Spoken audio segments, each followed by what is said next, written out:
Bonsoir à tous. Vous suivez Dialogue citoyen sur la télévision du Burkina. Ce 4e numéro reçoit le ministre Niouga Ambroise Ouedraogo de l'eau et de l'assainissement. Sachez que Dialogue citoyen s'organise dans le cadre de Présimètre, le suivi citoyen du programme du président Rochma Christian Kaboré par les organisations de la société civile. À l'origine, vous avez la CODEL, vous avez Diaconia, vous avez WaterAid en partenariat avec la RTB. Les politiques et l'accès à l'eau et l'assainissement seront au menu de cette émission. Bonsoir, monsieur le ministre. Bonsoir, monsieur. Bienvenue donc sur ce plateau. Et pendant 1h25 minutes, Paul Miki-Rouamba et moi allons donc conduire cette émission. Bonsoir, Paul Miki-Rouamba. Oui, bonsoir, Simon Gongo. Bonsoir, monsieur le ministre. Mesdames, messieurs, bonsoir à tous et bienvenue à cette émission Dialogue citoyen. Une précision de taille pour commencer. Sachez que cette émission n'est ni un entretien, ni une interview. Elle s'appelle Dialogue citoyen et comme son nom l'indique, il vous revient en tant que citoyen de poser directement vos questions à monsieur le ministre qui va apporter donc des réponses. Et nous, en tant que journalistes, nous allons assurer la modération de cette émission. Vous avez donc deux possibilités pour participer à cette émission. Vous pouvez d'abord appeler et dès maintenant le numéro 25 31 83 53 ou alors poster vos questions sur la plateforme www.presimetre.bf. Simon Gongo. Voilà, Paul Miki-Rouamba, il faut dire que nous avons un public ici qui va aussi intervenir et poser des questions à monsieur le ministre. Mais tout d'abord, place à l'entretien préalable, donc à la discussion avec les téléspectateurs. Nous avons quelques 15 minutes justement pour vous poser aussi quelques questions. Monsieur le ministre, le 31 mars dernier, nous vous avons reçu sur ce plateau. D'abord le 30 mars où vous êtes passé annoncer un vaste programme. Le programme donc qui était censé apporter environ 1153 forages neufs au Burkinabé. Alors, on a essayé de suivre un peu. Il y a eu quelques tâtonnements avant de prendre, puisque 3 mois plus tard, lorsque nous avions essayé de vérifier, on s'est rendu compte que dans certaines régions comme le sud-ouest ou les Cascades, la chose n'avait pas aussi pris comme on le pensait. Alors, monsieur le ministre, à part aujourd'hui les latrines familiales, le reste du programme semble avancer au pas des caméléons. Qu'est-ce qui se passe exactement? Ok, merci. Et avant donc de répondre à votre question, permettez-moi d'abord de vous remercier, de remercier effectivement les initiateurs de l'émission, parce que je pense que c'est une approche et une idée nouvelle dans un nouvel espace. Parce que déjà la notion de présimètre, il a fallu d'abord qu'on l'assimile. Deuxièmement, remercier l'échantillon du public qui est là et nous réjouir aussi de pouvoir effectivement prester. Parce que c'est quand même important quand on mène une activité, quoi qu'on dise, de service public, qui plus est l'eau. L'eau est dans tous les recoins de ce pays, avec toutes les sortes de populations. D'entendre ce qu'ils pensent, en bien ou en mal, ça aide toujours. Nous ne sommes qu'à notre première année pratiquement de la mise en œuvre du programme du président. C'est bon pour la suite. Donc, encore une fois, merci aux initiateurs de l'émission, à Diaconia, à WaterAid, à la CODEL et à vous-même. Alors, pour répondre tout de suite à votre question, effectivement, au début, nous avons connu quelques difficultés de démarrage. Mais je crois que c'est inhérent aussi à toute activité plus ou moins nouvelle. Et on n'a pas caché nos difficultés. Il y avait déjà au moins 2 ordres de difficultés. Il fallait tout de suite réunir un fonds. Les fonds, il y a le budget de l'État, il y a les partenaires, mais il faut déjà mettre tout ça ensemble et démarrer. Deuxièmement, il y a la procédure de passation des marchés. Moyennement, dans notre pays, on passe 145 à 160 jours pour passer un marché. Alors, donc vous devinez que 3 mois après, on est à 90 jours. Donc ça a été effectif. Il y a quand même eu cette dérogation de l'Assemblée qui vous permettait d'exécuter plus facilement les marchés de l'État. Tout à fait, mais cette décision a été très salutaire, même si ça après vraiment qu'on est un peu peiné. Mais c'est vraiment bon à prendre et ça nous a beaucoup aidé. Et si on va en arriver peut-être, quand on regarde le rythme d'exécution de notre programme, il est parti tout doucement et puis après, la courbe s'est accélérée. Donc voilà un peu comment ça s'est passé. Et aujourd'hui, on peut effectivement se réjouir que dans l'ensemble, pour les composantes qui bénéficient d'un financement, c'est bien avancé. Alors, Monsieur le ministre, il est clairement écrit dans le programme présidentiel de Roch-Marc Christian Kaboré. Il était prévu donc 0 corvée d'eau d'ici à 2020, c'est ce qui est écrit dans le programme, et puis 100% d'eau potable en milieu urbain ainsi qu'en milieu rural. Et puis bon, tout ce projet semble avoir pris un retard dans sa mise en œuvre. Il y a des régions évidemment qui n'ont pas encore commencé. Alors, qu'est-ce qui se passe exactement? Est-ce qu'on peut en faire un bilan aujourd'hui? Oui, on peut faire un bilan. Bon, je nuance. Toutes les régions aujourd'hui ont bénéficié de forages, d'AEPS et de latrines à des niveaux différents. À des niveaux différents parce que la programmation n'est pas non plus la même. Il y a des régions qui en ont 200, 300 forages à réaliser. Il y a des régions aussi qui en ont à peine une dizaine parce que le taux d'accès, la couverture de l'accès à l'eau potable n'est pas la même dans toutes les régions. En fait, notre programmation tient compte de ça. Maintenant, la notion de corvée zéro d'eau, puisque vous êtes venu tout de suite dessus, je vais quand même préciser. La notion de zéro corvée d'eau n'est pas la même chose que la notion de l'accès à 100% des populations à l'eau potable. Il est inscrit dans le programme, l'accès à 100% en milieu urbain et milieu rural. Oui, il y a une nuance. Oui, il y a une nuance. D'abord, je reviens sur la notion de corvée, zéro corvée d'eau. Zéro corvée d'eau, parce que dans notre pays, malheureusement, il y a environ 232 villages sans forage. Et ce n'est pas normal quand on sait qu'aujourd'hui, on a réalisé plus de 63 000 forages depuis qu'on a commencé à faire des forages. Bon, mais c'est des gros chiffres. Il y en a qui sont en panne, il y en a qui sont en fonctionnement. Mais la notion du président déjà, je reste sur la notion de zéro corvée d'eau, veut dire déjà que d'ici cette échéance-là, il faudrait que chaque village puisse avoir accès à l'eau potable, soit par un forage implanté dans le village, soit par une alimentation à travers un autre village. Deuxièmement, réduire la distance d'accès à l'eau et les temps d'attente, notamment des femmes, des filles et tous ceux qui prélèvent l'eau pour la boisson surtout. Voilà un peu, c'est une question d'équité, une question de tendance à l'égalité d'accès à l'eau. C'est ça la notion, mais ce n'est pas une couverture à 100%. La couverture à 100% est réduite dans les ODD. Et les ODD, le Burkina s'est engagé à l'issue de 2030, effectivement, à assurer un accès totalitaire des populations à l'eau potable. Voilà la petite nuance qu'il y a dedans. Alors vous, en tant que ministre, vous êtes chargé justement de la mise en œuvre de cette politique gouvernementale qui est contenue dans le programme présidentiel. Est-ce qu'au regard du rythme auquel vous évoluez, vous avez foi que l'objectif sera atteint d'ici 2020? Moi, j'y crois et j'y crois fermement. Et pour deux raisons. Aujourd'hui, nous sommes en train de boucler 2016, qui a été une année, quoi qu'on dise, relativement difficile. D'abord, l'espace, quoi qu'on dise, était nouveau. Les acteurs sont nouveaux, y compris moi-même. Hein? Je ne suis pas ancien au gouvernement.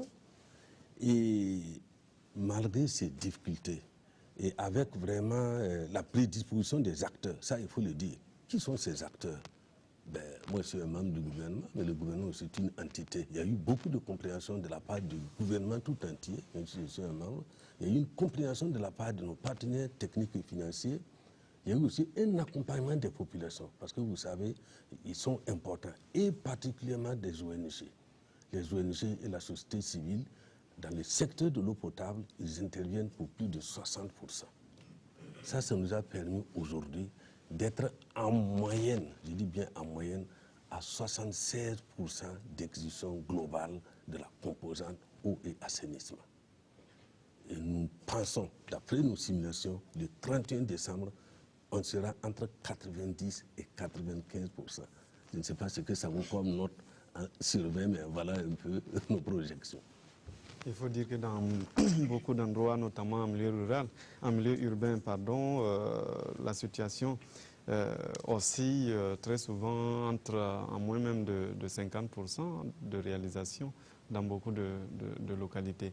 Mais alors, Monsieur le ministre, ce qu'on doit ajouter, c'est que après 100 jours du président Kaboré, il y a eu un sondage qui a été réalisé sur l'ensemble des promesses, et notamment en matière d'accès à l'eau potable et l'assainissement. On s'est retrouvé avec 55% des personnes qui ont été sondées qui ne faisaient pas confiance justement à cette projection du président du FASO. Autant dire aujourd'hui qu'avec ce ralentissement dans l'exécution, on est en passe de leur donner raison. Quelque part, je leur donne raison. Et ça rejoint ce que j'ai dit au début de mon intervention. Après 100 jours, on n'avait même pas attribué 10% des marchés. Donc, c'est légitime. Ils ne voyaient même pas nos ateliers sur le terrain. Et je vous assure, ceux qui ont suivi un peu quelques-unes de nos sorties, c'est pratiquement en juin, juillet, que les premiers ateliers de forage ont commencé à sortir, se sont embourbés. Et c'est pour cela que j'ai parlé de la compréhension des acteurs. Parce que nous, on a dit, quelque part, il faut montrer que réellement, les marchés sont attribués et le programme va démarrer. Mais aujourd'hui, je pense que nous avons véritablement évolué. Alors, Monsieur le ministre, on va s'intéresser à la ville de Ouagadougou, la capitale du Burkina en particulier. Vous aviez un programme d'urgence pour la ville de Ouagadougou pour soulager les populations et répondre à leurs besoins en consommation d'eau. Apparemment, les choses ne bougent pas beaucoup puisqu'il y a encore des difficultés, notamment dans le traitement de l'eau. Il y a également des coupures récurrentes d'eau au Burkina. Alors, comment est-ce que cela peut s'expliquer aujourd'hui? Ok, merci. Vous savez, la ville de Ouagadougou est atypique. Et si nous gagnons le combat à Ouagadougou, on est presque sûr de le gagner partout ailleurs. Effectivement, la ville de Ouagadougou connaît toujours des difficultés. Parce que nous sommes toujours dans les mesures d'urgence qui ont été prises en mars 2016 pour l'approvisionnement en eau de la ville de Ouagadougou. En fait, ce qui a baissé un peu, je dirais, la pression de la demande en eau de Ouagadougou, en fait, c'est le climat, il faut le dire, ça a aidé beaucoup. Parce qu'à un moment donné, il pleuvait. Et quand il pleut, quoi qu'on dise, il y a plus d'eau disponible, il y a moins de demande en eau. Puis, on est aussi dans la période froide actuellement, quoi qu'on dise. Tout ça, ça a contribué à baisser. Sinon, nous n'avons pas eu de nouvelles mesures fortes pour l'alimentation en eau de la ville de Ouagadougou. Et je vous le dis, en temps normal, le déficit structurel de la production d'eau, parce que c'est un problème de production pour la ville de Ouagadougou, est d'environ 48 000 mètres cubes. Durant la pointe, ça peut monter jusqu'à 70 000 mètres cubes. Et quelles sont les mesures palliatives que nous avons prises? Vous avez suivi, on a exécuté quelques forages, on a fait des injections dans le réseau, on a mis en œuvre la distribution alternée. Avant de vous permettre de poursuivre, la question qu'on se posait à l'époque, c'est qu'on sait que la capacité de traitement est limitée. Et lorsqu'on fait des forages et qu'on injecte directement dans le réseau, est-ce que c'est de l'eau potable qu'on boit finalement? Ah oui, merci, M. Congo. Non. En fait, c'est une expression simplifiée. Sinon, voilà la procédure. Dès que le forage est fait, l'eau du forage est prélevée et envoyée en laboratoire. Je saute les détails. C'est à l'issue de la confirmation du laboratoire de la potabilité de l'eau qu'on s'engage à l'utiliser. Et c'est à ce moment que l'eau est injectée dans le réseau de l'ONIA, mais il passe toujours par un système de contrôle de sa qualité. Ça, c'est comme ça. Il va falloir que vous venez avec nous visiter. Vous allez voir que ces forages-là passent par un système, une maisonnette. En fait, il y a un système de contrôle. Et on peut des fois injecter un produit pour un peu corriger. Mais si on se rend compte que l'eau n'est pas potable, on laisse tomber le forage. Donc ça, il n'y a pas de souci. L'eau est toujours potable. Alors, Monsieur le ministre, est-ce que dans vos projections, il y a une date que l'on peut indiquer, à partir de laquelle on peut dire que tous les problèmes d'eau sont réglés, notamment pour la ville de Ouagadougou, parce que plusieurs années durant, on en parle, les mêmes problèmes reviennent chaque année. Finalement, les gens se demandent, est-ce qu'un jour, on va sortir de là? Et pour compléter la question de Paul Mikirwamba, on nous annonce mars 2017 pour la fin du calvaire avec notamment Ziga 2. Oui, j'ai failli le dire à Paul Mikirwamba parce qu'il connaît la date. Hein, il peut répéter la date. Non. Il y a eu d'autres dates avant. Hein. Oui, bien sûr. Tout à fait, oui, on n'a pas beaucoup de temps, bien que ça soit passionnant. C'est vrai. C'est vrai que dans la planification initiale, il était prévu que l'eau arrive à Ouagadougou le 30 juin 2017. Mais nous avons fait des arrangements ou des pressions, c'est comme on le veut. Et nous avons pu avoir une entente avec les entrepreneurs, parce que c'est un problème de travaux publics, notamment la construction de la station de traitement et la pose des canalisations pour que l'eau arrive à Ouagadougou. Et au jour d'aujourd'hui, nous suivons et nous sommes tous les jours rassurés, sauf cas de force majeure, que nous aurons plutôt l'eau à Ouagadougou plus tard, fin mars 2017, au lieu de juin. Et à partir de ce moment, est-ce qu'il y a des mesures qui sont prises justement pour qu'on soit plus... On va continuer. Oui. À partir de ce moment, ça sera la première phase de la diminution de la peine. Pourquoi j'ai dit cela? À la fin de la peine. Je vais être réaliste parce que dans tous les cas, je n'ai pas intérêt à ne pas dire ce qui va se passer. Vous allez me rappeler ici et je vais balbutier, donc je ne vais pas dire comme ça. Alors, parce qu'aujourd'hui, je vous ai dit, le déficit moyen, j'ai dit 48 000 mètres cubes, disons 50 000 pour arrondir. Ziga 2 va nous procurer 150 000 mètres cubes. Alors vous voyez, ça fait 3 fois plus le déficit. A priori, on devrait être à l'abri. Mais il y a un mais dedans. D'abord, nous planifions l'alimentation du Ziga 2 jusqu'à l'horizon 2030, avec un peu, bien sûr, l'accroissement de la démographie de la ville, son étalement, etc. etc. On n'arrive pas à contrôler toujours. Bon, on fait avec. Alors, deuxièmement, en réalité, l'eau va arriver. Mais à cette date-là, on n'aura pas fait tout le réseau de distribution. Il faut que ça soit clair, parce qu'il y a un temps parce que nous avons près de 36 km de réseau de distribution primaire à réaliser pour pouvoir alimenter tous les quartiers. Ça ne se fera pas en fin mars. Mais ce qui est nouveau, c'est que normalement, à partir de l'arrivée de l'eau à Ouaga, les châteaux seront régulièrement pleins. Les bornes fontaines seront régulièrement alimentées. Parce que c'est le fait que chaque nuit, les châteaux sont vidés. Quand le château est vidé, bien sûr, la pression baisse, etc. Mais si le château est régulièrement plein, vous avez la pression.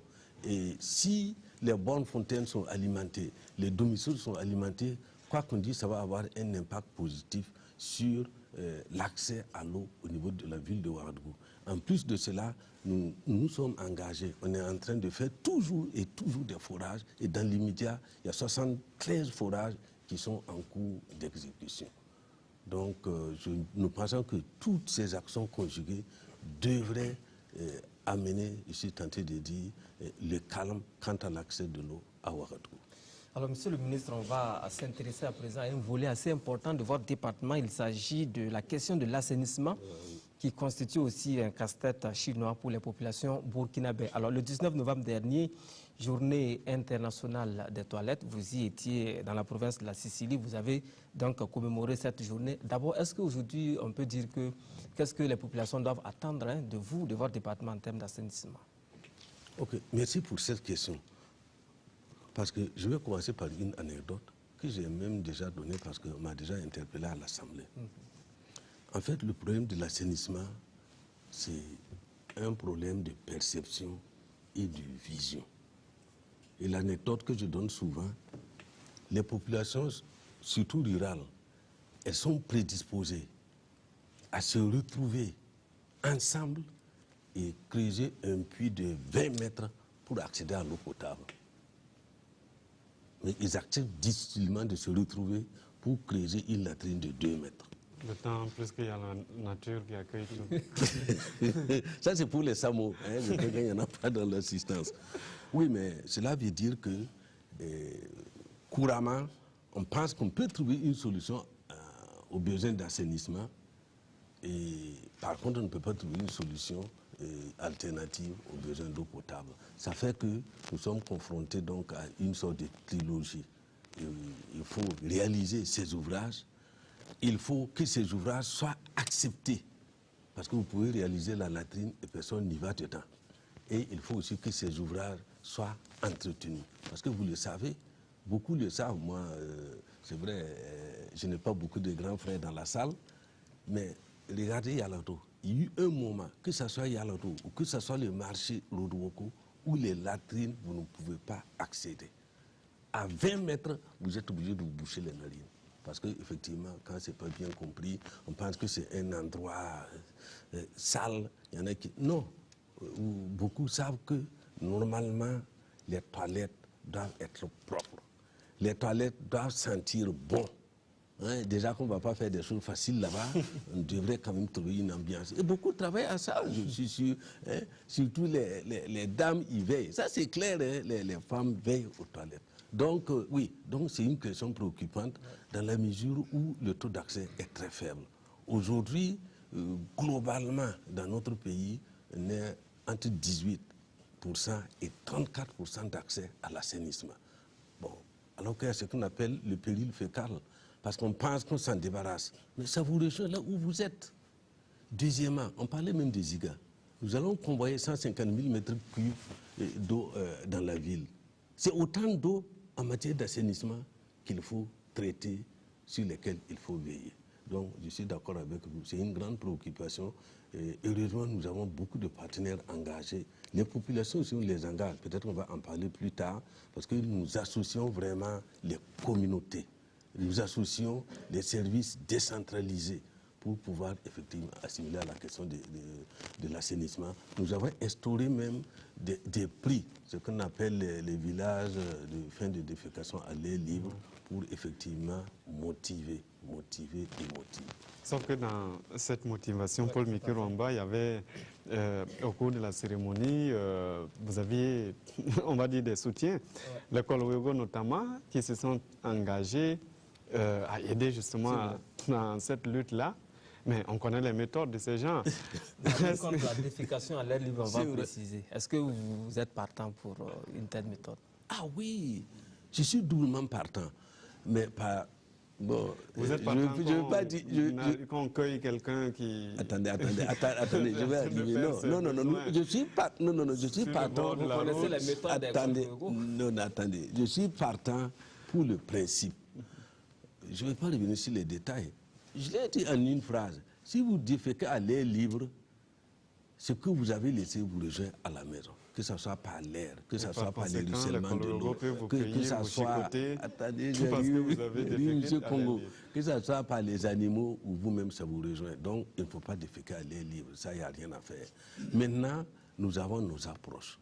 Nos approches, c'est vraiment la participation des communautés, ce que nous appelons l'ATPC, l'assainissement total par les communes et par les communautés. Il faut les associer. S'ils sont associés, c'est eux-mêmes qui vont se faire ce reproche-là. Ah oui, ne faites pas ça. Ah oui, vous avez fait ça, etc. Nous passons par là. Maintenant, les méthodes coercitives, répressives, etc., nous pensons que on peut faire autrement. Nous pensons qu'on peut faire autrement. Et bon, vous parlez des Kolwego. Bon, c'est des communautés qui ont leur façon de voir les choses. Et je crois qu'il faut ensemble que nous nous parlons. Voilà. On peut avoir les mêmes objectifs et ne pas avoir les mêmes méthodes. Mais il faut aussi analyser les méthodes d'approche pour prendre les plus adoptées. Parce qu'il n'y a personne qui veut déféquer à l'air libre, en fait. Les gens le savent. Je l'ai aussi dit, surtout par respect pour les dames. J'ai dit, nous les gens, on peut se débrouiller. Quand vous marchez là, j'ai vu durant les voyages, on arrête le véhicule, chacun se met derrière un buisson. Les hommes, ils se débrouillent. Mais la femme ne peut pas. Donc, c'est même pour elle. Et là où la femme engage un combat, vous êtes prêts aussi de le gagner. Alors, avant de poursuivre, il faut préciser que on peut participer à cette émission en nous appelant au 25 31 83 53 ou encore poster des messages sur la plateforme www.presimed.bf. Mais pour l'instant, nous avons quelques soucis avec le téléphone, mais les techniciens sont à pied d'œuvre donc pour résoudre le problème. Paul Miki Rwanda. Alors, en entendant, monsieur le ministre, nous allons poursuivre. Lorsqu'on jette un coup d'œil dans vos statistiques, on se rend compte que vous avez fait des efforts, en tout cas en matière de construction des latrines familiales au Burkina Faso. Mais il y a des efforts à fournir en ce qui concerne la construction des latrines publiques, aussi bien en public également dans le milieu scolaire. Alors, aujourd'hui, quels sont les critères de sélection des bénéficiaires? On sait que vous avez des partenaires qui vous soutiennent. Est-ce qu'il y a des critères pour choisir les bénéficiaires de ces projets? Ok, je vous remercie. Tout ce que vous dites est juste. Maintenant, il faut que nous donnions un contenu. Malheureusement, on n'a pas trop de temps. Et pour ce qui concerne les latrines publiques, c'est effectif. Là aussi, l'anecdote ne manque pas. Et je crois que je ne suis pas le seul. Et vous parlez un peu de la journée mondiale des toilettes où nous avons invité une vedette. C'était Sama Bob, je crois. Bon, quand vous suivez ce qu'il dit, ce qui a fait que nous l'avons invité, il dit à peu près ceci. Si à Ouagadougou, brusquement, dans la circulation, vous avez envie d'aller aux toilettes, vous faites comment? Et ce n'est pas normal. Ce n'est pas normal que dans une ville comme Ouagadougou, quelqu'un qui a une indigestion ou quelqu'un qui a la vessie brusquement pleine ne puisse pas se soulager de façon hygiénique. Donc je suis d'accord. Nous avons un programme de latrine publique. Et ça sera une innovation, plus ou moins, je dis plus ou moins, que nous allons lancer dans le courant du premier trimestre 2017. Et c'est pour Ouagadougou? Non, c'est pour toutes les 13 régions. Voilà, mais pour Ouagadougou, je crois qu'on a environ 300 latrines que nous allons réaliser. Mais il y a un mais dedans. Je l'ai dit tout à l'heure, vous savez, les latrines publiques, s'ils ne sont pas entretenus, les premiers usagers vont en faire usage et les autres ne parviendront pas. Je ne veux pas prononcer des noms de certaines villes, mais suivez mon regard. Il y a des villes en Europe, non, ce n'est pas dans ce sens. Hein. Il y a des villes, particulièrement en Europe, sûrement en Afrique aussi, hein. Il y a des latrines publiques. Vous mettez, par exemple, 1 euro pour vous soulager. Imaginez une latrine ici avec 1 euro, ou même 100 francs, ce n'est pas évident. Donc il faut que nous fassions une étude qui tienne compte aussi de nos réalités. En fait, c'est ça qui bloque le démarrage. Sinon, il y a quelques latrines publiques à Ouagadougou. Vous partez à l'hôpital, et à l'auto, il y a des latrines. Vous partez à la maison du peuple, j'ai été souvent voir, il y a des latrines, c'est bien entretenu, etc. Mais géré par les mairies. Nous allons nous inspirer de toutes ces expériences et tenter en tout cas de mettre en place un programme de latrines publiques à Ouagadougou. Rapidement, pour ce qui est des latrines scolaires, je suis totalement d'accord avec vous, parce que tout à l'heure, j'ai parlé de mentalité. Mais la mentalité s'acquiert jeune. Quand un enfant, très rapidement, sait que déféquer à l'air libre, ce n'est pas bien, il ne va pas le faire. Ça devient un réflexe. Et dans les écoles, nous avons une priorité d'apporter l'eau potable à l'école. Nous avons une priorité d'apporter les latrines dans les écoles. C'est ce que nous appelons les latrines institutionnelles. Les écoles, les centres de santé, les marchés, les yards, c'est une priorité chez nous. Maintenant, quels sont les critères? C'est toujours par la demande. Moi, je suis entouré de mes collaborateurs. Il y en a qui font les programmes. Normalement, les programmes se font à la base. Ça se fait à partir des villages. Ça monte dans les communes. Puis il y a des journées de programmation dans les régions et c'est centralisé. Nous, on arbitre en fonction du budget dont on dispose. Voilà un peu comment ça se passe. Mais nous accordons toujours une priorité aux écoles, aux centres de santé, à condition bien sûr qu'ils s'engagent pour les entretenir. Donc, nous sommes totalement d'accord et nous travaillons justement en collaboration avec les autres responsables du département de l'éducation et de la santé. Et on s'interpelle régulièrement quand il y a des cas précis.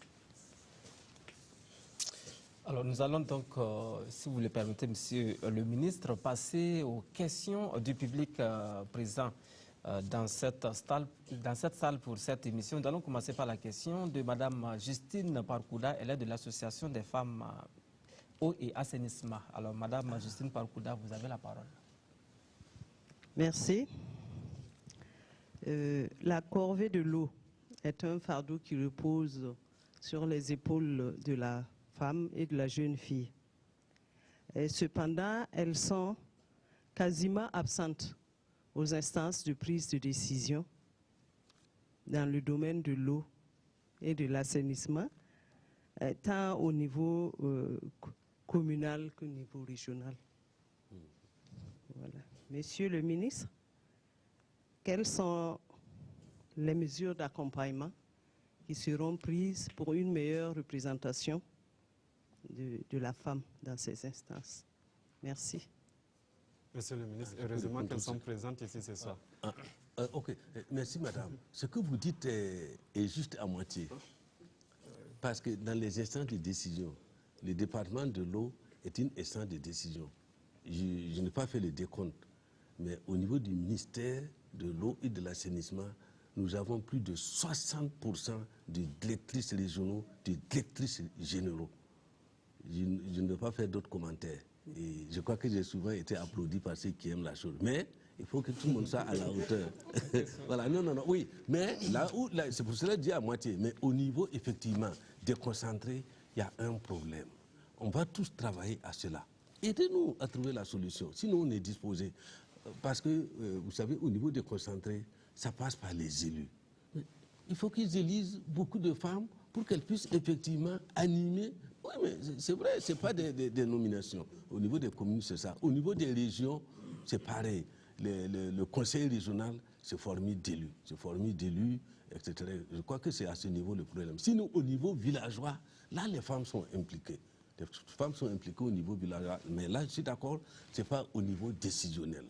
Donc, nous prenons en compte l'observation qui est quelque part juste. Mais nous avons tenté aussi de régler ça par le sommet, parce que le conseil des ministres peut nommer une directrice, mais ne peut pas nommer une conseillère municipale.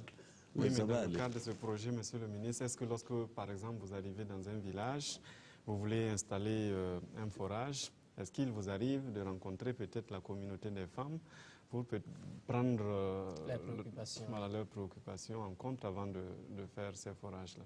Oui. Et je l'ai dit tout à l'heure, effectivement, la sélection des forages se fait, nous nous intéressons à la demande. Et les demandes sont faites par, je descends encore plus bas, par les quartiers, puis les villages, puis la commune. Et donc les hommes encore devant? Oui, c'est toujours, enfin, oui, les hommes sont devant, mais par la suite, nous avons aussi d'autres critères, parce qu'on regarde la population du village. En fonction, s'ils ont 500 habitants, s'ils ont 200 habitants. Par exemple, à partir de 500 habitants, c'est un engagement ferme. Mais 200 habitants, des fois, c'est des hameaux de culture. Donc, c'est comme ça que ça se fait. Mais là où les femmes sont impliquées, j'arrive, là où les femmes sont impliquées, c'est dans les comités de gestion des points d'eau.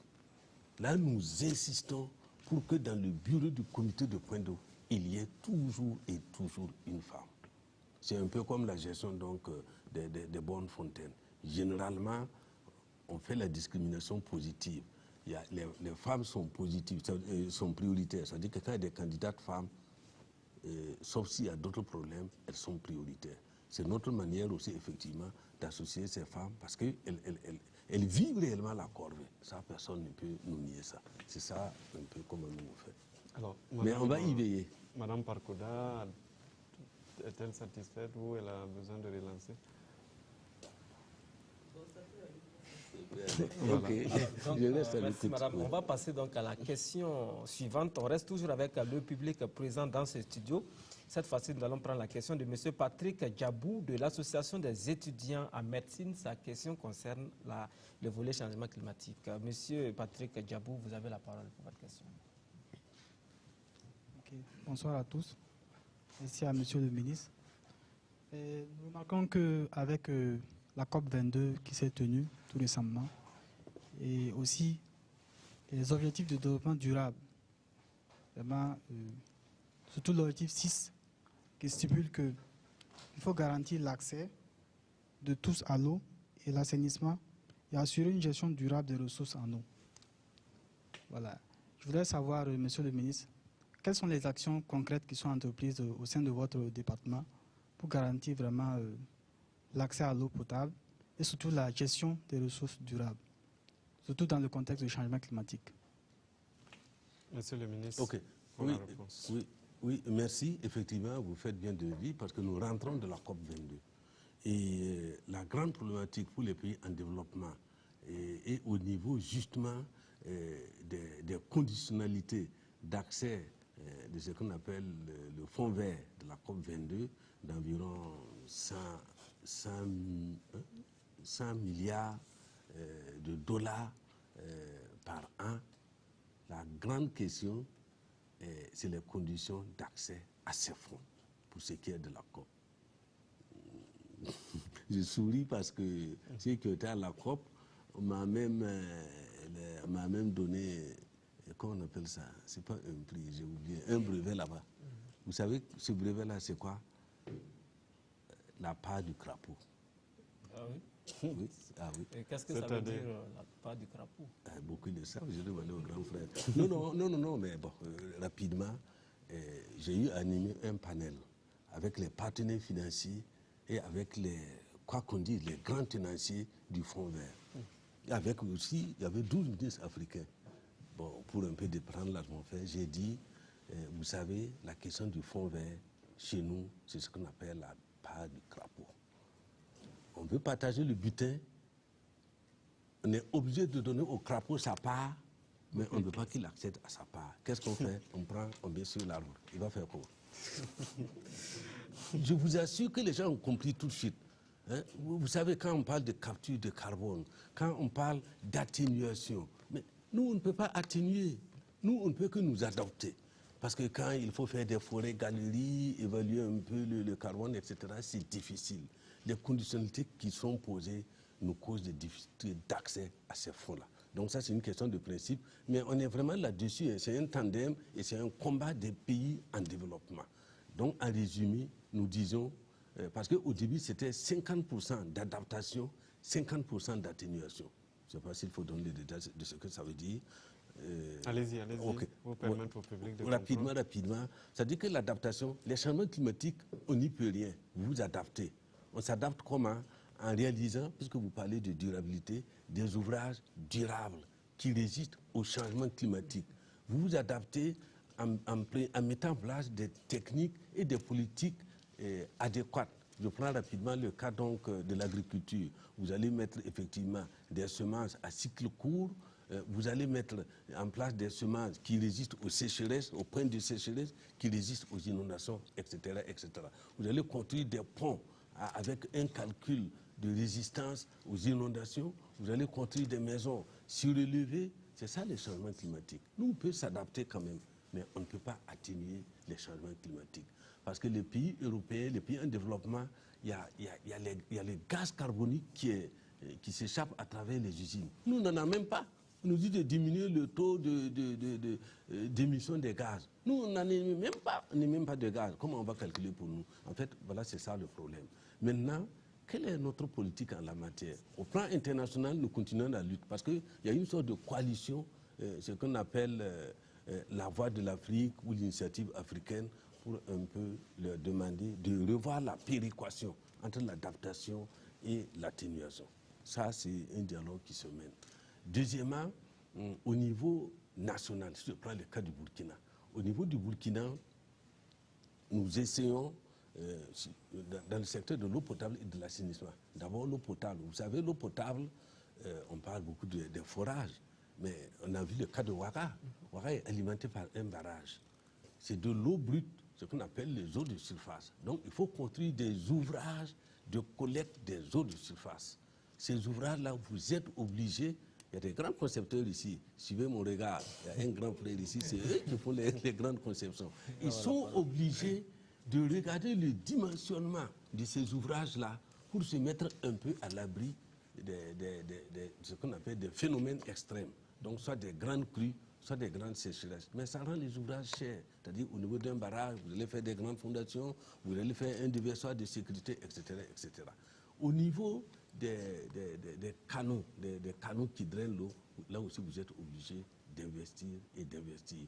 Au niveau des puits et des forages, vous êtes obligé d'agrandir les épaisseurs des protections et la profondeur des fondations et de stabilisation. Voilà quelques mesures en rapport avec les changements climatiques.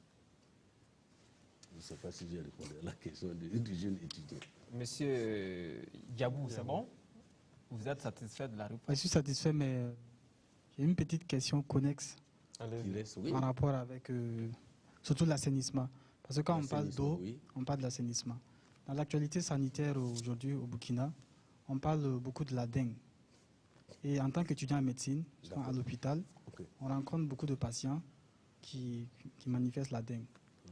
Et on est vraiment déçu de constater que c'est juste par rapport à un problème d'assainissement que ces personnes-là contractent cette maladie. Je veux savoir quelles sont les actions que le ministre de l'eau entreprend. Est-ce qu'il y a vraiment une collaboration entre le ministre de l'eau et le ministre de la Santé, voilà, pour vraiment lutter contre cette maladie? Voilà. Monsieur le ministre. Oui, je vais répondre très rapidement à cette question avec une précision. Le mot assainissement ou la notion d'assainissement, en fait, il est à cheval entre plusieurs départements. Je ne fuis pas la question. De toute façon, je suis membre du gouvernement, je vais répondre à la question. Mais il faut savoir que les attributions spécifiques du ministère de l'eau et de l'assainissement, c'est l'assainissement des eaux usées et des excréta. Voilà, c'est-à-dire, c'est ce qu'on appelle le cycle de l'eau. J'ai dit tout à l'heure le péril fécal, c'est-à-dire que toutes les consommations d'eau que nous faisons dans les ménages et l'après-consommation, tout le cycle pour ramener l'eau dans la nature. En fait, la notion d'assainissement chez nous, c'est ça. Les détails, on peut en reparler. Maintenant, l'assainissement pluvial et l'assainissement urbain est à cheval entre les ministères en charge des infrastructures et de l'habitat, infrastructure, habitat, et les communes, donc au niveau donc des municipalités. En fait, c'est eux qui gèrent ça. Terre à terre, si vous prenez les canaux de drainage, l'entretien des canaux de drainage, etc., des eaux pluviales, en réalité, on peut accompagner, parce qu'on est aussi des génies civils, mais on n'a pas l'attribution de le faire. Ça, c'est l'autre vision de la question. Maintenant, la collaboration entre les départements ministériels pour régler la question, elle est évidente et naturelle. Mais c'est un sujet passionnant sur lequel je suis obligé de résumer. L'assainissement total et pluvial de la ville de Ouagadougou est à refaire. C'est toute une conception à refaire. C'est bien de déboucher le caniveau devant votre maison. Mais vous savez, l'eau coule. Et dès que l'eau rencontre un obstacle, il reflue. C'est-à-dire que si je débouche le caniveau devant ma maison, si le voisin n'en débouche pas, dès que ça rencontre, ça revient chez moi. Et ça m'attend. Il faut un exutoire. Et dès le départ, vers les années 1958, le grand exutoire de Ouarou, qui n'avait que 60 000 habitants, c'était les 3 barrages que vous voyez là. Maintenant, ces barrages, ça ne marche plus, hein, je résume, ça ne marche plus. On a un gros projet du reste de plus de 100 milliards pour ces barrages-là. J'espère qu'il va aboutir un jour. Ça va être important. Il faut il faut un exutoire donc, du drainage. Donc ça demande effectivement toute une conception pour que les eaux ne stagnent plus. Mais les 3 ministères sont en collaboration. Nous, on calcule les eaux. On dit voilà la quantité d'eau qui doit arriver, voilà la dimension du canal qui doit être fait. Les maires font construire, ils financent la construction, le ministère des infrastructures réalise. Voilà Monsieur le ministre, peu le cheminement. Oui. Sur cette question, justement, il y a que, même avec la dengue, on n'a pas vu une mesure forte, par exemple, du gouvernement, du ministère de l'eau, de la santé et même peut-être de l'urbanisme pour inciter les populations à se débarrasser des ordures qui sont peut-être aux alentours. En fait, il y a eu des mesures, fortes, faibles, ça aussi on peut le qualifier. Je vais parler de la période de la dengue. Parce qu'il est vrai qu'il y a eu... Voilà. Oui, mais il y a eu un recoupement. Puisque comme c'est la saison pluvieuse, au niveau des municipalités, il y a eu l'incitation et l'encouragement à déboucher les canalisations. Parce qu'il y a eu inondation. Oui, mais ça va avec ce Congo. De toute façon, si, quand ça inonde, c'est que l'eau stagne. Si l'eau coule, c'est que ça ne stagne pas. Sinon, je suis d'accord qu'il faudrait peut-être, pour les prochaines fois, être plus visible et être plus à l'écoute, justement, donc, de ces populations-là. Ça nous aide, c'est comme j'ai dit au départ de l'émission, ça nous aide aussi à aller dans le sens, scientifiquement dans le sens de ce que pensent populairement les populations. Merci, monsieur le ministre. On va poursuivre avec les questions du public dans cette salle. Monsieur Diabou, vous allez passer le micro à monsieur Alphonse Yakoro. Il est du laboratoire national de santé publique. Sa question concerne la qualité de l'eau. Alors, monsieur Yakoro, vous avez la parole. Merci à monsieur le ministre de se prêter à nos questions ce soir. Je sais que la qualité de l'eau est une préoccupation du gouvernement. En témoigne, j'allais dire, la prolificité en texte réglementaire dans le domaine. La prolificité. Attention. En texte réglementaire dans le domaine, qui fait qu'on est aujourd'hui, du point de vue texte, on en a beaucoup, mais peut-être que l'application sur le terrain ne satisfait pas beaucoup les gens. Et je me permets alors de demander, puisque nous parlons d'eau potable, parce que qui parle d'eau potable parle en même temps de qualité sanitaire de l'eau. Voilà, parce que ce qui arrive juste au niveau du consommateur, c'est vrai que c'est de l'eau, mais en même temps, il faut qu'elle soit potable. Mais pour qu'elle soit potable, il faut qu'il y ait des contrôles au préalable.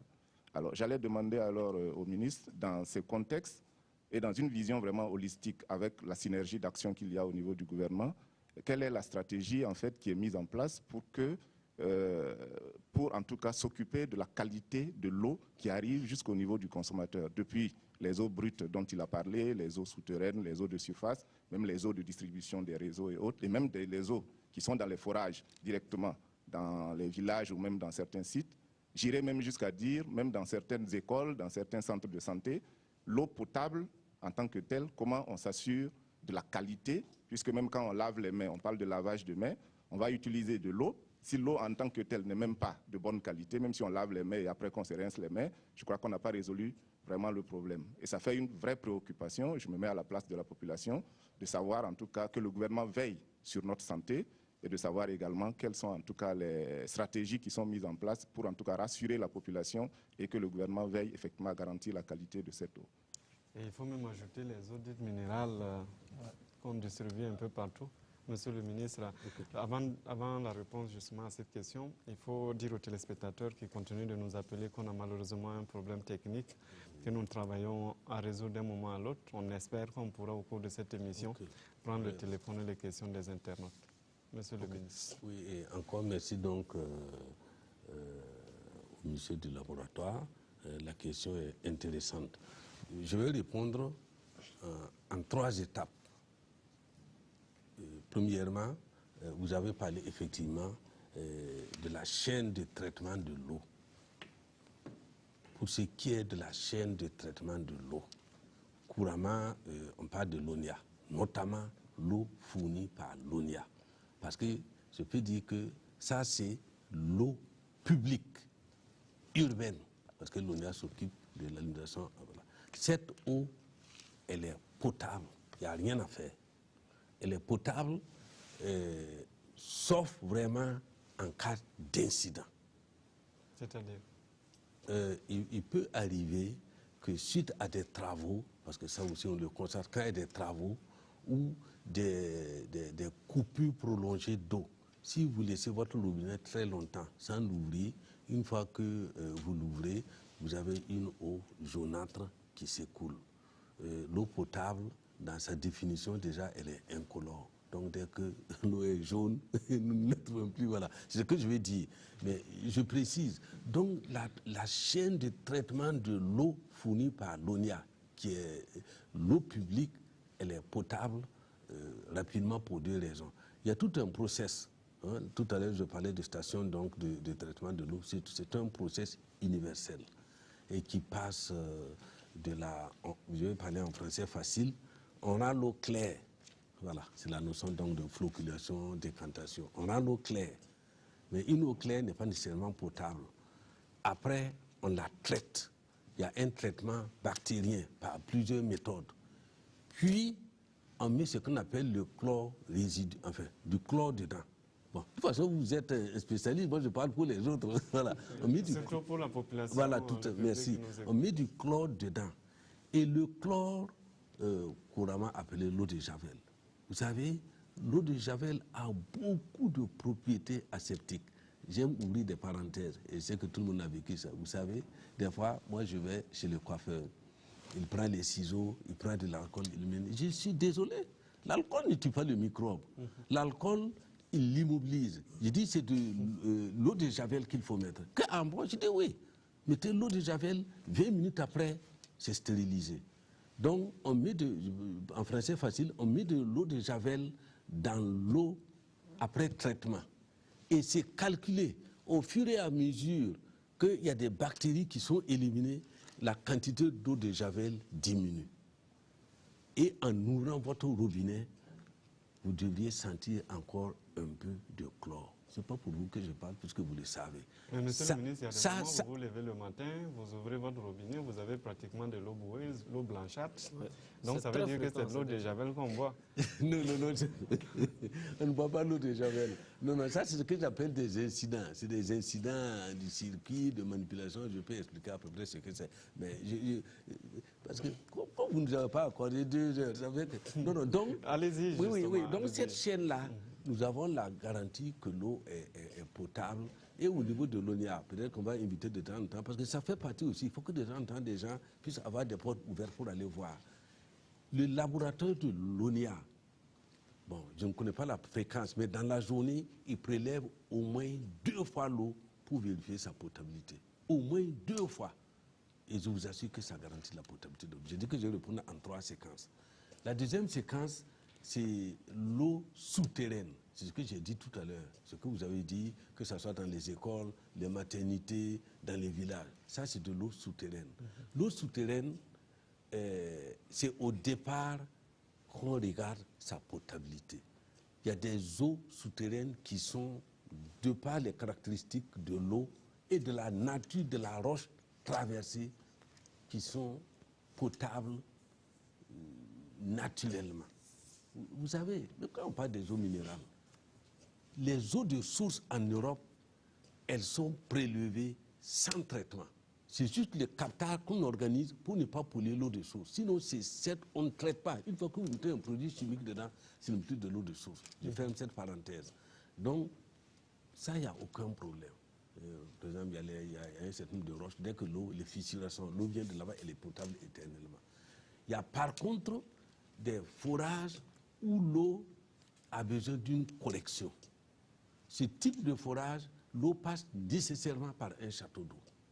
Et dans le château d'eau, on met un traitement. Les services de l'ONIA ou les services du ministère qui sont les plus proches vous donnent un produit qu'on met dans une sorte de gobelet et on suit pour le traitement de cette eau. Normalement, c'est comme ça que c'est fait. Et si on se rend compte que, par exemple, il y a de l'arsenic ou il y a des choses qu'on ne peut pas traiter, on ferme le forage. Troisième séquence, c'est les eaux en sachet. Mais vous savez, ça c'est le droit. C'est comme un peu le problème des boulangeries que nous tous on a suivi. Mais on a commencé à lâcher du lest. Si vous avez suivi dans les publications, et ça c'est le laboratoire de santé qui le publie, donc c'est chez vous. Et au départ, il disait qu'il y a un certain nombre d'eau en sachet qui ne sont pas potables, ou qui ne sont pas contrôlés, ou qui ne sont pas agréés, c'est comme vous voulez. Mais il ne les citait pas, parce que des fois, il y a le problème de la contre-publicité, de la concurrence, du dénigrement, etc., etc. Mais de plus en plus, vous justement, le laboratoire de santé, nous sommes même saisis par d'autres prestataires qui veulent même venir installer des laboratoires ici. Je ne vais pas citer les noms pour ne pas faire de la publicité, et nous les encourageons à le faire, pour qu'on puisse avoir des laboratoires de référence. Nous leur avons simplement dit, quand vous allez installer vos laboratoires, vous allez avoir un certificat de nos services nationaux pour s'assurer que quand vous allez mettre votre cachet, on peut s'assurer que l'eau est potable. Oui, monsieur le Sinon, ministre, là-bas, avant de vous laisser poursuivre, d'accord que ce n'est pas bien contrôlé. Avant de vous laisser poursuivre justement sur la question, depuis 2 ou 3 ans, on voit des listes effectivement du laboratoire national, mais malheureusement, ces eaux continuent de circuler. pourquoi il n'y a pas de mesure, par exemple, pour retirer ces eaux-là? Oui, ok. Bon, je ne peux pas répondre à la totalité de la question parce que ça a à voir, comme je dis, l'aspect commercial, l'aspect juridique. Vous savez, on est dans un état de droit. Pour punir ou pour sanctionner une activité, il faut respecter la procédure. Et je pense que, entre autres, il y a le fait qu'il faut, on dit nul n'est censé ignorer la loi, mais généralement, il faut créer les règlements. Il faut créer, à la limite même, la loi qui montre le cheminement pour arriver à la sanction, qu'elle soit pécuniaire ou qu'elle soit physique. Et je crois qu'il y a un ensemble de dispositions qui est en train d'être fait. Ça, c'est un. Deuxièmement, je donne un exemple simple. Je crois que c'est sorti dans les journaux. On tend vers, justement, genre de cachets indélébiles ou cachets secs sur les emballages. Ça permet de certifier d'abord la nature de l'emballage, parce que ce n'est pas tous les emballages qui sont consommables, et ça permet aussi d'éviter un peu la fraude. Je crois qu'on en est conscient, il y a quand même une approche tout doucement qui se met en place, et nous osons espérer qu'il y aura un contrôle de ces jours-là. Parce que nous sommes totalement d'accord avec vous. Regardez le changement des mentalités. Il y a à peu près 20 ans, je peux me tromper, il n'y avait que l'eau Yilemde, pour ceux qui l'ont connue. C'était la seule eau en sachet. Aujourd'hui, s'il n'y a pas une cérémonie où on vous sert de l'eau de l'Onia, alors que c'est l'eau la plus saine et la plus sûre. Bon, mais comme les sachets, d'abord c'est pratique, parce que bon, on distribue, etc. Deuxièmement, psychologiquement, on se dit qu'elle est meilleure que l'eau de l'Onia. Vous savez, encore pour la petite histoire, je connais un pays... Parce qu'on s'est dit que c'est de l'eau de source. Ben voilà, c'est abusivement écrit eau de source, eau de quoi? C'est pas vérifié. Il y a des pays où l'eau nationale, on la met en boîte. L'eau est en boîte, en canette. Voilà, vous avez des canettes d'eau, vous achetez, vous venez distribuer. J'espère qu'on va en arriver un jour. On va poursuivre. Alors, monsieur le ministre, nous allons à présent recueillir la question de Mme Rukiatou Ouedraogo. Elle est du secrétariat permanent des ONG. Elle a une question sur le budget alloué à l'eau. Alors, Mme Rukiatou Ouedraogo, vous avez la parole. Merci beaucoup. Monsieur le ministre, aujourd'hui, quelle est la part du budget national affecté au secteur de l'eau et de l'assainissement?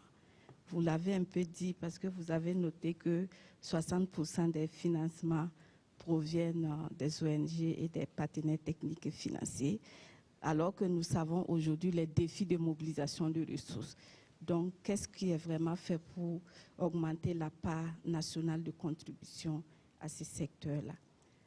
Par ailleurs, on comprend aujourd'hui aussi que l'eau est un secteur prioritaire et pendant la campagne, on l'a vu, beaucoup de candidats et le candidat élu a également positionné l'eau comme étant le secteur qu'il allait satisfaire au plus vite avec 0 corvée d'eau qui a été annoncé.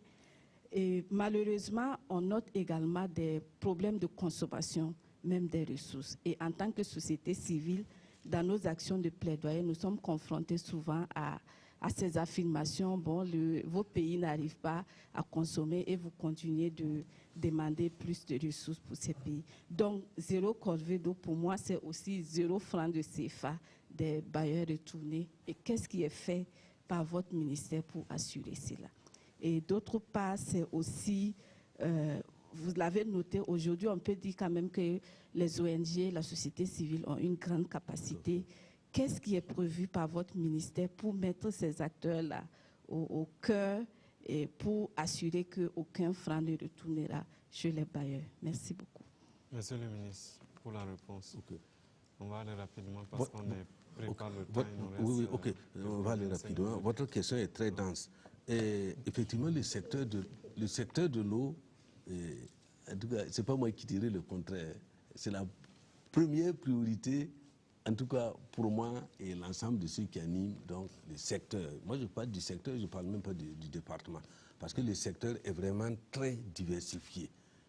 Je ne vais pas me répéter.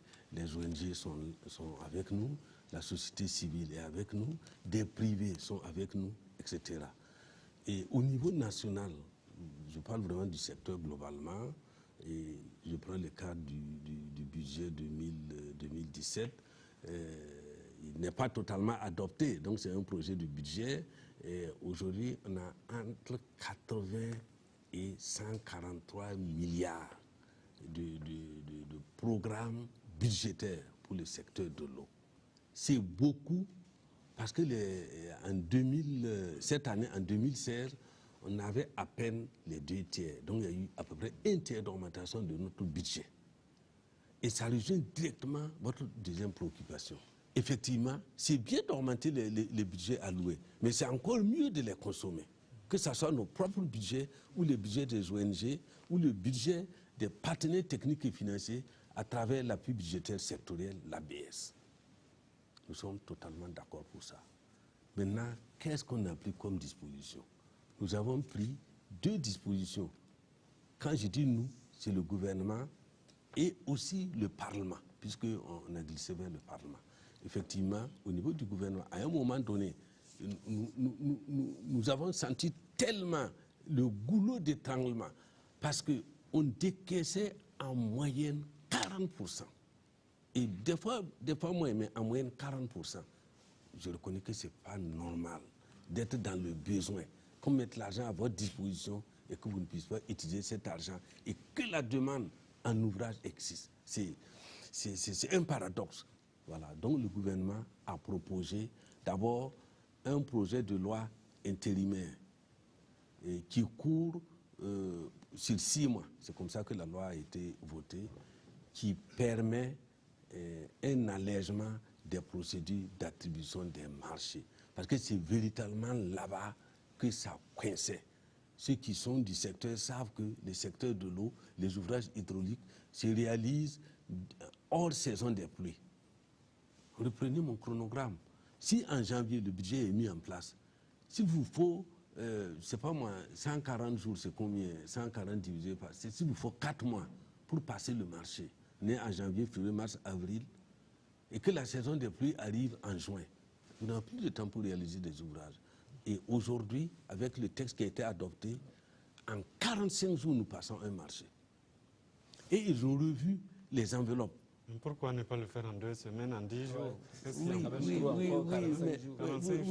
Vous savez, on est quand même un peu prudent.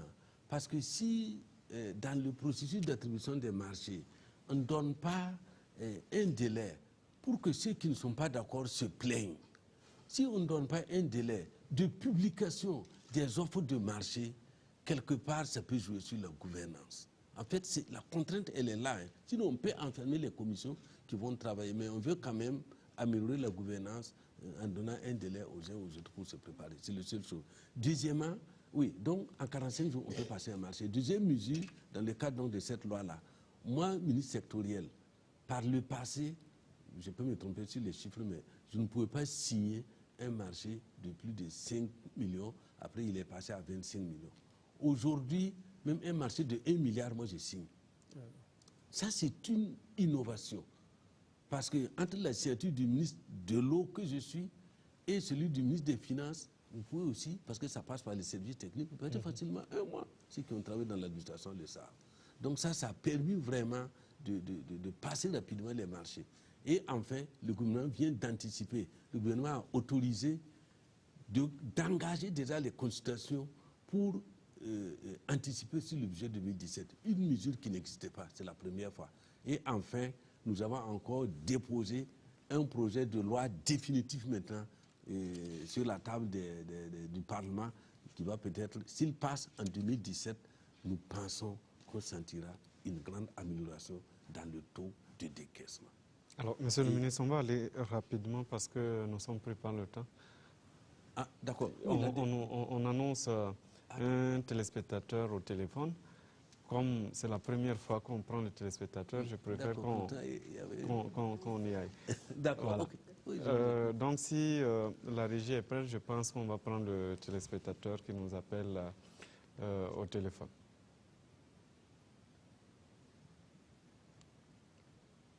Il me semble que ce n'est... Alors, sur la plateforme donc présimètre.bf,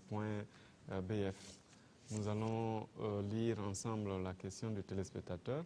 Monsieur le ministre, ne peut-on pas prendre des mesures des mesures fermes contre ceux qui creusent des fosses septiques en dehors des limites des parcelles et qui les vident les nuits sur les chaussées. Cela met mal à l'aise le voisinage. Ok, merci pour la question. En fait, la mesure est déjà là. La mesure est déjà là, il reste qu'à l'appliquer. Et le suivi de cette mesure-là est fait par les communes. Et les communes ont mis dans les commissariats d'arrondissement des services de suivi et de coercition de ces pratiques non sanitaires. La mesure existe et je crois que on ne va pas inciter un peu aux dénonciations. Je crois que quand il y a des situations comme ça, il faut porter immédiatement à la connaissance de votre commune de rattachement. Normalement, on trouve une solution. Il y a une solution coercitive, c'est vrai, mais il y a une solution d'accompagnement. Parce qu'aujourd'hui, l'ONIA, le ministère de l'eau, à travers l'ONIA, donne gratuitement les dalles pour justement ces fosses septiques. Bon, en fait, ce n'est pas des fosses septiques, mais on va le dire comme ça. Pour, donc, nous appelons ça des puits perdus. Pour ces puits perdus. Mais la condition, c'est que ces puits perdus soient creusés à l'intérieur de ta parcelle. Voilà un peu la mesure. Sinon, elle existe. On vous a compris. Alors, merci, monsieur le ministre. Retour dans ce studio avec les questions du public. Nous allons donner la parole à présent à monsieur Elie Sawadogo. Il est de la mairie de Ouagadougou. Sa question porte sur le traitement des boues liquides par l'Office national de l'eau et de l'assainissement. Monsieur Sawadogo, vous avez la parole. Nous sommes pris par le temps. Une seule question. Assez brève et le ministre aussi répond succinctement parce qu'il nous reste 20 minutes. Ok, pas de problème. Merci beaucoup, monsieur le ministre. Merci pour la pertinence vraiment de votre intervention. Alors, j'ai noté cette phrase où vous avez dit que si vous déféquez à l'air libre, cela vous rejoint à la maison, soit par l'air ou bien par d'autres vecteurs. Et ma question est de savoir, aujourd'hui, l'ONIA a mis 3 steps pour la ville de Ouagadougou. Et maintenant, qu'est-ce que nous faisons des boues issues de la vidange manuelle? Parce que nous voyons qu'il y a ce dépotage sauvage sur toutes les réserves, le long des rues, les caniveaux, le long des cours d'eau. Et par rapport à ce que vous venez de dire, bon, quelles sont les mesures et comment on s'organise vraiment pour régler vraiment ce secteur? On a compris, monsieur le ministre. Oui. Pour la réponse. Ah d'accord, oui. Quoi, on doit répondre rapidement. Oui. Bon, d'abord, je rappelle que les stations de boue de vidange, c'est une mesure nouvelle. Elle est en cours d'être mise en œuvre. Vraiment, je me permets aussi d'expliquer parce que ce n'est pas sûr que beaucoup savent ce que c'est le traitement des stations de boue. En réalité, l'idée, c'est que tous les camions qui vidangent les fosses septiques, parce que c'est différent des vidanges manuels, qui vidangent les fosses septiques, au lieu d'aller les jeter dans la nature, aillent les livrer à une station de traitement pour que ça soit traité avant d'être relâché dans la nature et réutilisé. Voilà les stations de boue. Et nous avons l'intention d'en mettre tout autour de Ouagadougou pour un peu aider à l'assainissement, comme vous l'avez dit. Voilà. Maintenant, dans un deuxième temps, les vidanges manuels. En fait, les vidanges manuels, de quoi il s'agit? C'est essentiellement des latrines. C'est-à-dire que c'est des gens qui ont des latrines, parce qu'il y a une nuance, le soir ou sous la pluie, ils les vidangent, ils déposent dans la rue. Là aussi, vous savez, on est dans un pays de dialogue, on est dans un pays où les gens... c'est notre mentalité, on ne veut pas dénoncer le voisin, on estime que son voisin, etc., etc. Si bien que nous avons entamé toujours et toujours de sensibiliser. Nous sommes dans l'approche de les aider à récupérer. On n'a pas trouvé la formule idéale, de les aider à récupérer ces vidanges de latrines pour les convoyer justement. Même s'il faut payer ou subventionner les camionneurs. Parce que souvent, si c'est un problème de revenus, je ne l'ai pas dit, mais je peux le dire, la question de l'assainissement, quoi qu'on dise, est liée aussi à la pauvreté. Quand quelqu'un agresse sa dignité, en fait, dans cette ville de Ouaga, je vais vous le dire, il y a des quartiers où les gens défèquent dans des sachets noirs qu'ils balancent par les... Oui, quand on fait ça, c'est un problème de revenus. Mais un peu, c'est l'approche que nous sommes en train de faire.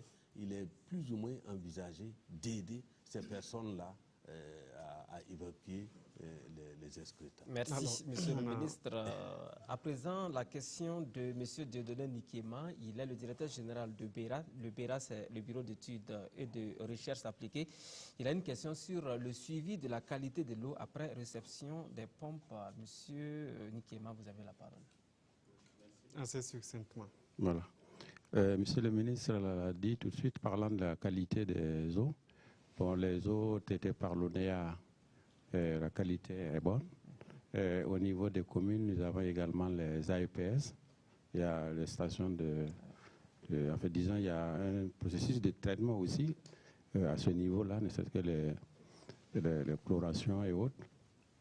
Mais pour ce qui concerne les forages équipés de pompes manuelles, bon, monsieur le ministre a abordé le sujet, disait que là, le problème de qualité, compte tenu que l'eau est en profondeur, effectivement, l'eau pour aller jusqu'en profondeur, il y a un système de filtration, mais il se trouve que, surtout dans les zones minières, nous avons vu des forages qui ont été contaminés, des forages donc qui au départ étaient avec de l'eau propre, mais avec justement cette exploitation, et puis le rejet de ces polluants-là, ils ont atteint la nappe.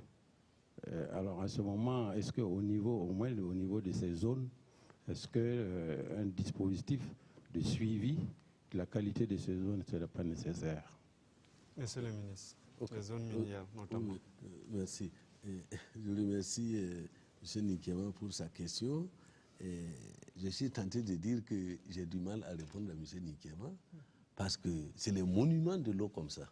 Voilà. Mais on va s'essayer, c'est mon rôle. Vous aurez voulu qu'il vous donne une proposition. N'est-ce pas, hein? D'accord. Oui, c'est vraiment une préoccupation. Ça, je ne veux pas vous cacher, c'est une préoccupation. Alors, qu'est-ce que nous avons pris comme disposition? Je ne veux pas revenir. Il a tout dit. Et on n'a même pas besoin de le dire. Aujourd'hui, avec les produits utilisés dans le cadre de l'activité minière, nous sommes obligés de prendre des dispositions pour le suivi de la qualité des eaux de surface et de la nappe phréatique.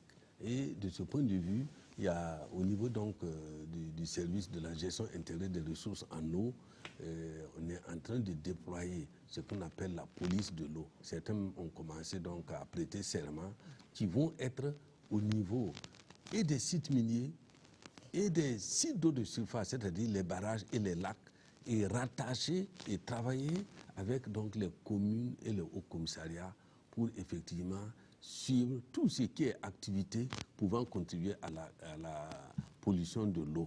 Et maintenant, ces eaux, il est prévu, de toute façon, en 2017, j'espère que j'aurai l'occasion de faire le bilan de tout ça, parce que c'est bien de le dire, mais il faut à un moment donné rendre compte. Il est prévu, effectivement, que ces eaux soient régulièrement prélevées et analysées. Parce que dans la loi portant sur l'eau, il y a une disposition. Préleveur, payeur. Vous prélevez, vous payez, en fonction de ce que vous allez faire avec l'eau. Pollueur, payeur. Vous polluez, vous payez. Et alors, il y a deux cas de figure où une amende est infligée à celui qui a pollué l'eau sur la base de la loi. Et cette amende sert justement à retraiter cette eau avant de la rejeter dans la nature, où un contrat est signé avec le pollueur. Il n'y a pas seulement que les miniers, même les usines industrielles polluent aussi l'eau pour la nature. Ils retraitent et il y a un système de contrôle de l'effluent, c'est-à-dire que le rejet avant donc d'accepter. En tout cas, il y a cette disposition qui existe que nous allons tenter donc de mettre en œuvre, encore une fois, avec la participation des acteurs. Alors, Monsieur le ministre, nous allons heureusement prendre une question d'un téléspectateur qui nous appelle au téléphone. Nous allons écouter la question. Monsieur Soraluna, j'appelle de Sankourogo. Ma question, c'est que on n'arrive pas à démarrer avec les activités, comment ça s'appelle, les forages et les AEPS. On a des difficultés avec les latrines. Donc on voulait poser la question pour savoir comment est-ce qu'ils comptent ici prendre dans la région. La question a été... que j'ai pas Voilà, est-ce qu'on peut peut-être reprendre la question, sinon on n'a pas bien saisi la question de ces téléspectateurs et puis d'où ils nous appellent. On n'a pas cette Monsieur Soraluna, notification notamment. j'appelle de Sankologo. Ma question, c'est que on n'arrive pas à démarrer avec les activités, comment ça s'appelle, les forages et les AEPS. On a des difficultés avec les latrines. Donc on voulait poser la question pour savoir comment est-ce qu'ils comptent ici prendre dans la région. Alors, c'est une question de démarrage des AEPS. Je crois que c'est bien ce qu'elle dit. Les forages et les AEPS. On n'arrive pas à démarrer. Oui. Bon. Certainement que dans la région, jusque-là, il n'y a pas... Je vais répondre. S'il est possible de nous donner la précision de la région où les téléspectateurs appellent, ça pourrait aussi permettre une bonne réponse à cette question. Oui, oui. Bon, en attendant peut-être d'avoir une précision justement sur la région et même sur la commune. Nous, on a la liste des AEPS ici. Ouais. Si vous nous dites dans quelle commune ou dans quel village, c'est souvent les communes, ça s'exécute, nous pouvons remonter la chaîne. Mais nous conseillons aux téléspectateurs de s'adresser au directeur régional qui va nous remonter l'information. Sinon, dans le bilan que nous avons ici, nous avons la liste exhaustive de tous les AEPS que nous avons commencé dans le cadre de 2016. Ils ont tous démarré. Les forages ont tous démarré. Je vous ai dit qu'on est aujourd'hui à 76% globalement d'exécution. Donc, a priori, nous n'avons pas connaissance d'une région où les activités de foration et d'AEPS n'ont pas démarré. Peut-être que c'est un cas très particulier. Peut-être aussi que c'est dans le cadre du programme 2017 dont les appels d'offres sont en cours. Alors, Monsieur le ministre, on est vraiment pris par le temps. On va peut-être tordre le cou à notre principe de départ. On va permettre au public qui est là, les 4 personnes qui n'ont pas encore posé des questions, de les poser. Et vous allez répondre en même temps justement à cette question parce qu'il nous reste juste 10 minutes. Tout le monde pose sa question. Ah, d'accord. Voilà. Et puis après, vous allez répondre. Alors, on va commencer donc par Beta Yen Tendano. Madame Beta Yen Tendano, vous êtes sage-femme d'État au CMA de Bissy. Votre question, s'il vous plaît. Merci, Monsieur le ministre. Et ma question, c'est concernant l'assainissement. Et face à l'insuffisance du système d'assainissement adéquat, nous remarquons que les populations déversent dans les rues les eaux usées. Et cela constitue des nids de moustiques responsables de nombreuses maladies, telles que le paludisme. Nous avons également des maladies diarrhéiques et également la dengue. Alors, au cours de ces derniers mois également, nous avons remarqué l'augmentation de façon inquiétante de l'incidence de la dengue. Et ma question, c'est de savoir comment est-ce que vous travaillez avec le département de la santé pour lutter contre ces maladies à transmission vectorielle et aussi savoir comment est-ce que vous entreprenez pour prévenir une autre épidémie dans le futur. C'est concernant la dengue, bien sûr. Mais aussi, nous remarquons que dans nos services de santé, nous faisons face à un autre problème, qui est la non-disponibilité permanente de l'eau. Et alors que nous savons que le simple lavage des mains constitue la première étape des mesures prises pour la prévention des infections, que nous appelons couramment la PI. Alors, monsieur le ministre, qu'est-ce que vous entreprenez au niveau de votre département pour résoudre ce problème? Merci, Madame Beta Yentendano. La parole à présent, Monsieur Jean-Christophe Yameoko. Vous êtes le président du conseil d'administration de l'association Les Mères Unies du Sahel. Votre question, s'il vous plaît. Monsieur le ministre, nos actions d'animation, à travers notamment la méthode information, éducation, communication, nous ont montré un engouement très important au niveau des populations des quartiers périphériques des grandes villes, particulièrement la ville de Ouagadougou. Par exemple, pour une prévision de l'année 2015 et 2016, qui prévoit donc 3100 latrines, nous avons pu enregistrer près de 12 000 demandes. Alors, face à cette situation qui témoigne en réalité de l'intérêt que les populations, effectivement, de la périphérie des villes, notamment les zones non loties, ont pour les latrines, nous pensons qu'il est très important qu'effectivement, à ce niveau, il y ait des solutions par votre ministère. À ce niveau, nous avons constaté deux problèmes essentiels. Le problème du niveau, le faible niveau de la subvention, et également le problème au niveau des ménages indigents qui n'arrivent pas à faire face à leur contrepartie. Alors, Monsieur le ministre, face à cette situation, quelle stratégie votre département peut envisager pour éventuellement permettre l'amélioration de la satisfaction de la demande à ce niveau? Nous avons également, nous pensons que en ce qui concerne donc l'approche ATPC, qui concerne donc la situation qui permet effectivement aux communautés de prendre en charge l'intervention au niveau de la fabrication, de l'installation des latrines familiales. Nous avons pensé que des actions fortes au niveau donc de cet assainissement total porté par les communautés, ACTP, donc, cette approche, des actions fortes au niveau de la mise en œuvre de cette approche peut permettre effectivement de résoudre ce type de questions. Merci, monsieur Ayameogo. Vous passez le micro à monsieur Ferdinand Kaboré. Il est de l'association d'Akupa. Votre question, s'il vous plaît, monsieur Kaboré. Merci. Ma question est en rapport avec les objectifs durables de développement, dont la date butoir est 2030. On sait qu'en fait, en 2015, par rapport aux OMD, nous étions toujours loin en fait, des objectifs, surtout en matière d'assainissement. J'aimerais savoir, monsieur le ministre, quelles sont les mesures entreprises pour nous rassurer qu'on pourra assurer en fait, l'accès durable à tous les Burkinabés en matière d'eau et d'assainissement?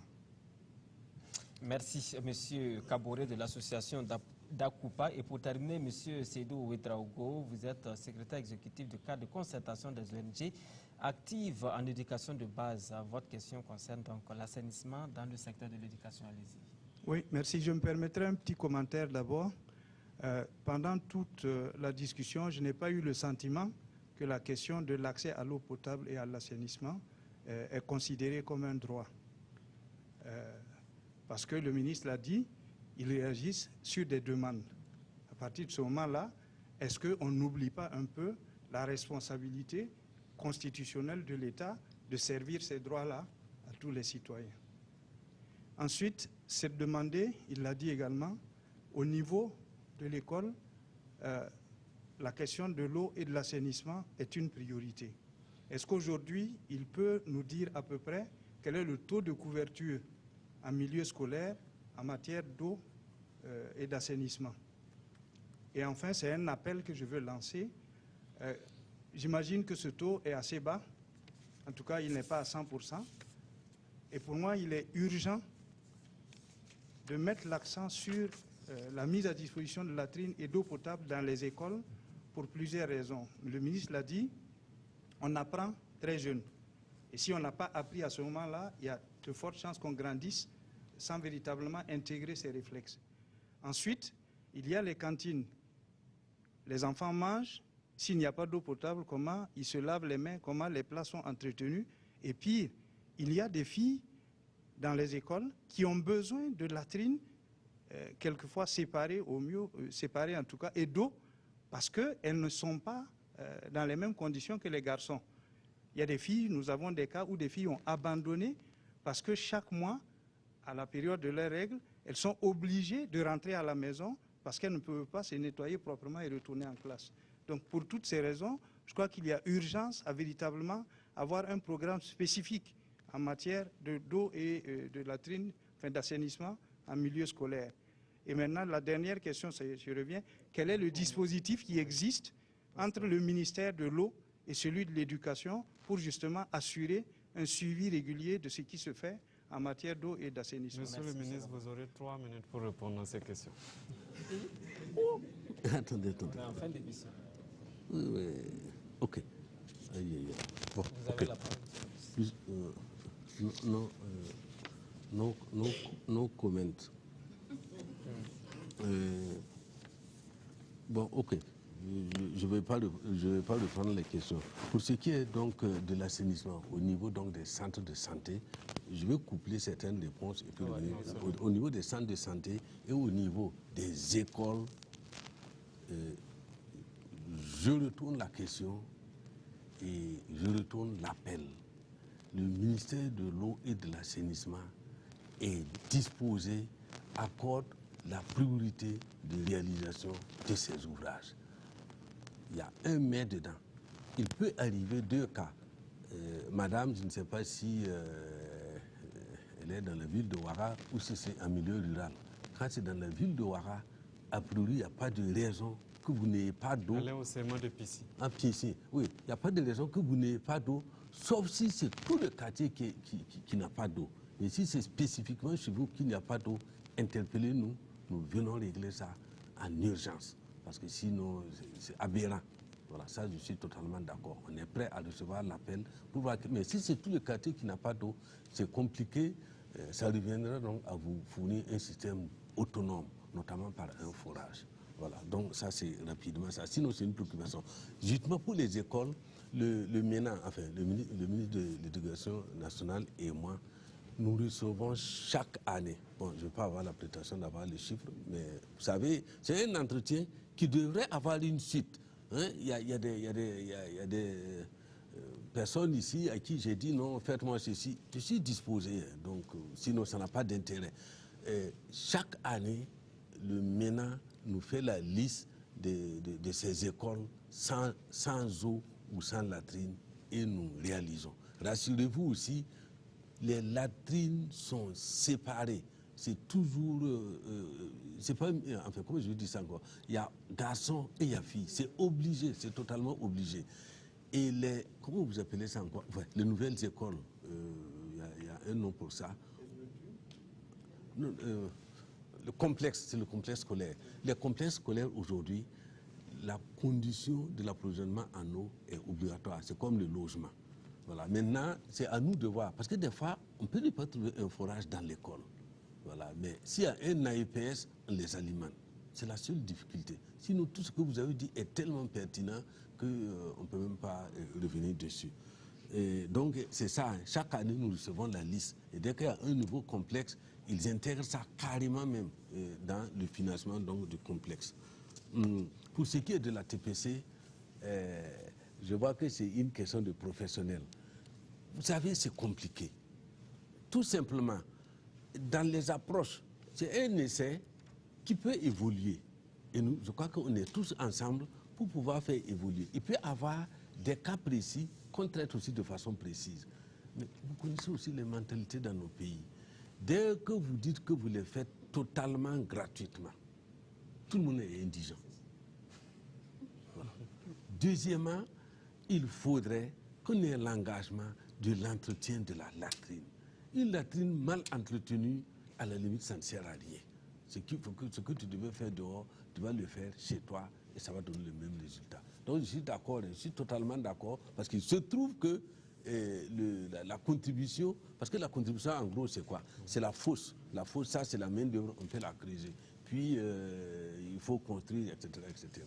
Sinon, on est d'accord qu'il faut revoir ça et nous sommes prêts. La TPC, c'est relativement récent.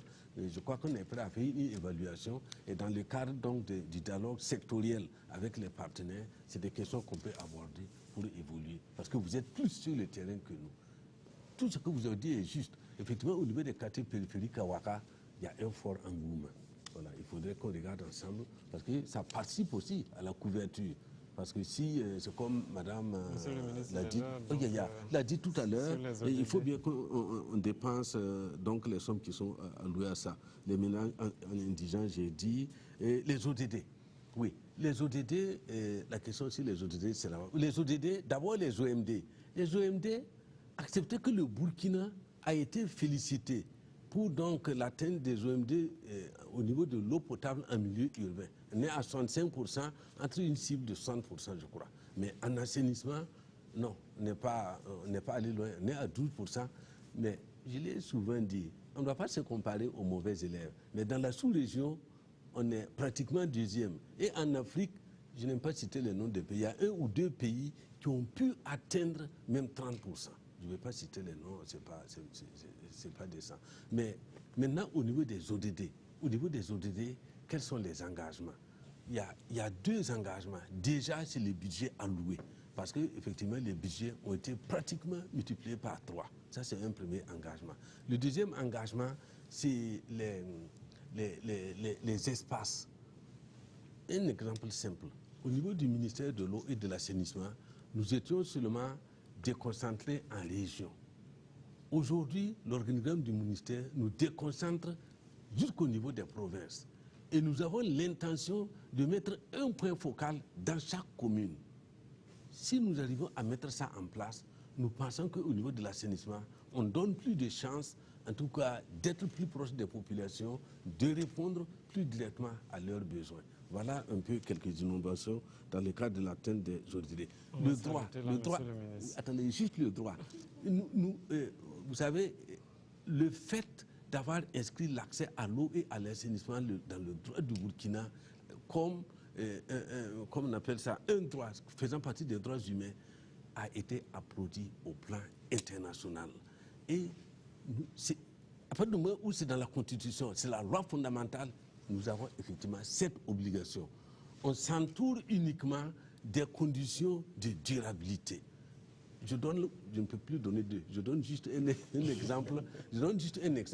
Quand nous faisons le recensement, quand nous faisons le point de l'accès à l'eau, nous orientons nos investissements vers les zones où il y a un faible accès à l'eau. Actuellement, je peux vous le dire, c'est la zone du Moun, c'est la zone un peu des hauts bassins, etc., etc. Et je n'ai pas les chiffres. Nous, par exemple, cette année, plus de 4 projets totalement orientés vers ces zones-là. C'est pour donner plus d'opportunités d'augmentation du taux d'accès dans les services. Merci d'être venu sur ce plateau. Merci à vous tous qui nous avez suivis. Merci au public aussi qui a fait le déplacement de ce studio. Nous tenons à nous excuser auprès des téléspectateurs et internautes qui ont dû poster leurs messages et qui ont appelé au téléphone, mais qui n'ont malheureusement pas pu entendre leur voix, dû au fait que nous avions des difficultés techniques ce soir. Nous en excusons et nous prenons rendez-vous pour les prochaines fois. Merci à tous, toute l'équipe technique et Paul, Miki, Ramba et moi. Merci. Nous avons été très heureux de vous servir ce soir. Bonne suite de programme.